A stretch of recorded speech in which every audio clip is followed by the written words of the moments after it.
લોકોનો રોષ ભારતીય જનતા પાર્ટીના તરફ ફાટી નીકળે છે। અધિકારીઓ છે તેમનો પણ લોકો ઉધળો લઈ લે છે, કેમ કે પૂરના કારણે લોકોને લાખો રૂપિયાનું નુકસાન થયું હતું અને વહીવટી તંત્ર છે તે ક્યાંય દેખાયું નહીં। અને અંતે નાયબ મુખ્યમંત્રી હર્ષ સંઘવી મેદાનમાં ઉતરે છે અને અંતે આ સુરતને લઈને આજે શું જાહેરાત થઈ છે તે મામલે જ વાત કરવી છે। વૈષ્ણવજન તો તેને કહીએ જે પીડ પરાઈ જાનાને રે। નમસ્કાર, આપ જોઈ રહ્યા છો નવજીવન ન્યૂઝ અને હું છું આપની સાથે તોફિક ગાંચી। ગુજરાતમાં ચારે તરફ જાકમ જોડ છે, રોડ, રસ્તા, બ્રિજ અને બિલ્ડિંગો છે તે બંધાઈ રહી છે, પરંતુ જ્યારે ચોમાસું આવે છે તે સમયે આ દરેક રોડ રસ્તા હોય કે પછી પાણી જવાના રસ્તા હોય તેમાં વહીવટી તંત્રના આયોજન છે તે ઉઘાડા પડી જતા હોય છે અને આ નેતાઓ છે તે પણ ગાયબ થઈ જતા હોય છે અને ભાજપ પર વરસી રહ્યા હતા સુરતીઓ, કેમ કે જે પ્રકારે પૂરની સ્થિતિ ઉદ્ભવી, વહીવટી તંત્રએ કોઈ પણ પ્રકારનું આગોતરું આયોજન પણ ન કર્યું અને કોઈ નેતા પણ ન દેખાય અને અંતે નાયબ મુખ્યમંત્રી હર્ષ સંઘવી મોરચો સંભાળે છે, લોકોનો રોષ શાંત પાડવાનો તે પ્રયાસ કરે છે, વેપારીઓને પણ મળે છે અને જે લોકોના ઘરોમાં પાણી ઘૂસી ગયા હતા તેમને પણ મળે છે અને આજે સુરત વાસીઓ માટે જે પ્રકારે તેમને નુકસાન થયું હતું તે મામલે રાહત પેકેજ છે તેની જાહેરાત કરવામાં આવી છે। સુરત શહેરમાં આ કપરા સમયે રાજ્યની ભારતીય જનતા પાર્ટીની આ સરકાર પ્રજાની પડખે છે।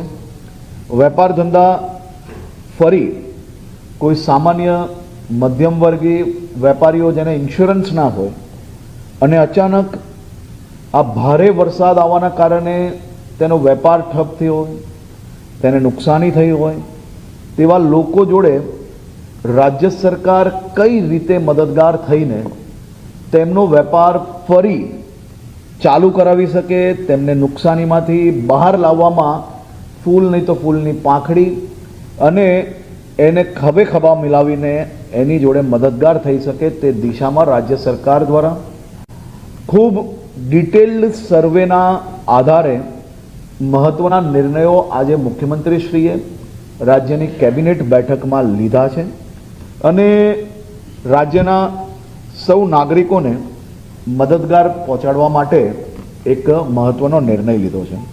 કુલ મળીને હમણાં સુધી 19,000થી વધારે નાગરિકોને કેશડોલ અને ઘરવકરી ચૂકવવામાં આવી છે અને કેશડોલ ઘરવકરી જોડે જોડે જે ગ્રાઉન્ડ ફ્લોર પર પાણી ભરાયા હોય, જેમને નુકસાન થયા હોય એવા 19,800થી વધારે નાગરિકોને ચૂકવવામાં આવી અને જે એવા વિસ્તાર હતા જ્યાં પહેલા માલે રહેતા લોકો એમના ઘરમાં પાણી ના ભરાયા હોય, બીજું નુકસાન ના થયું હોય, પરંતુ એ નોકરી ધંધા અર્થે ના જઈ શક્યા હોય એવા બી 36,000 લોકોને ખાસ સહાય ચૂકવવામાં આવી છે। સરકાર દ્વારા આ બધા જ લોકો જોડે મજબૂતાઈથી ઊભા રહેવાનો નિર્ણય લેવામાં આવ્યો છે। સરકાર દ્વારા રોજ કમાઈને ખાનારા વર્ગની બી ચિંતા કરવામાં આવી છે, સાથે સાથે નાનો મોટો વેપાર ચલાવીને પોતાના ઘરનું ગુજરાન ચલાવતા મધ્યમ વર્ગના વેપારીઓની બી ચિંતા કરવામાં આવી છે અને સાથે સાથે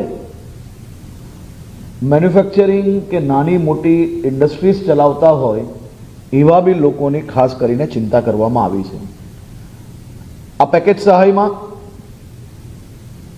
જે કોઈ લારી કે રેકડી ચલાવતા હોય અને જેમને લારી કે રેકડીમાં નુકસાન થયું હોય એવા લોકોને 7500 રૂપિયાની સહાય કરવાનું નક્કી કરવામાં આવ્યું છે।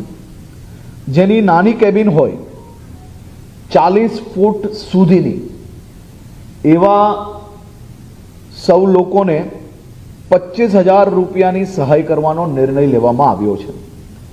મોટી કેબિનો જે 40 ફૂટથી વધુ હોય એવા લોકોને 50,000 રૂપિયાની સહાય કરવાનો નિર્ણય લેવામાં આવ્યો છે। પાક્કી દુકાનો જેની હોય એવા સૌ લોકોને 1 લાખ રૂપિયાની સહાય આ છેલ્લા 3 મહિનામાં જે લોકોએ જીએસટી રિટર્ન ભર્યું હશે એની કોઈ મર્યાદા નથી, પરંતુ જે જીએસટી રિટર્ન ભરતું હોય એવા લોકોને પાક્કી દુકાનમાં 1 લાખ રૂપિયાની સહાય આપવામાં આવશે. જેમની પાક્કી દુકાન છે અને જીએસટી રિટર્ન ભરે છે તેમને સરકાર દ્વારા ખૂબ પ્રોગ્રેસિવ વિચાર રાખીને લોન આપવામાં આવશે. આ લોન પર 3 વર્ષ માટે 7% દરે વ્યાજ સહાય એ રાજ્ય સરકાર દ્વારા ડાયરેક્ટ ચૂકવવામાં આવશે, જેનું જીએસટીમાં 7.5 લાખ સુધીનું ટર્નઓવર છે એવા વેપારીઓને 20 લાખ સુધીની લોન મળશે.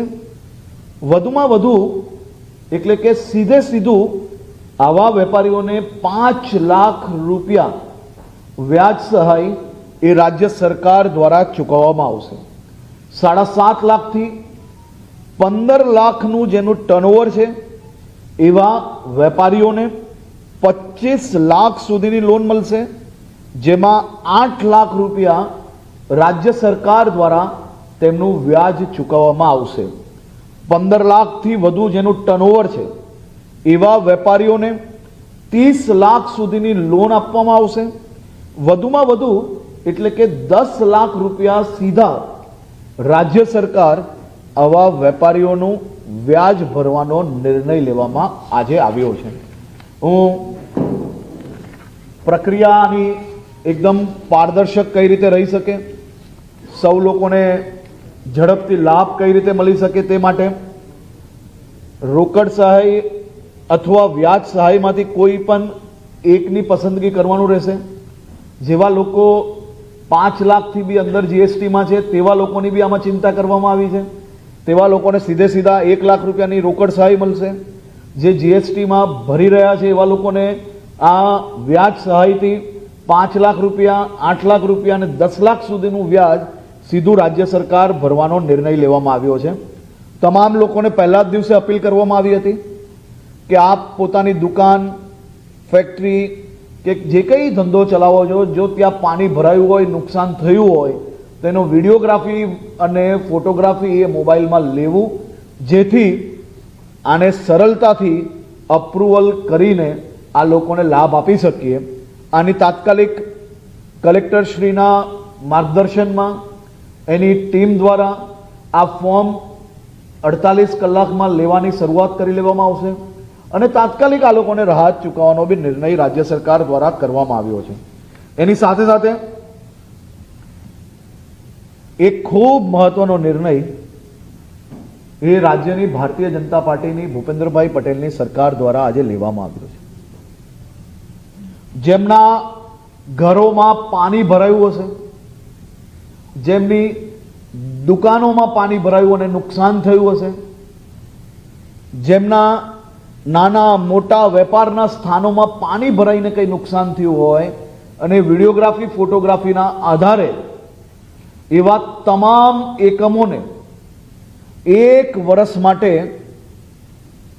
આખા 1 વર્ષ માટે તે સૌ લોકોને મહાનગરપાલિકાના વેરામાંથી મુક્તિ આપવાનો નિર્ણય બી આ સાથે લેવામાં આવ્યો છે. આજ સુધીનો સૌથી મોટું પેકેજ એ મહાનગરપાલિકા કે કોઈ બી વિસ્તારમાં વરસાદ આવ્યો હોય ને નુકસાન થયું હોય તો એમાં આદરણીય મુખ્યમંત્રી શ્રી ભૂપેન્દ્રભાઈ પટેલ દ્વારા આ નિર્ણય લેવામાં આવ્યો છે.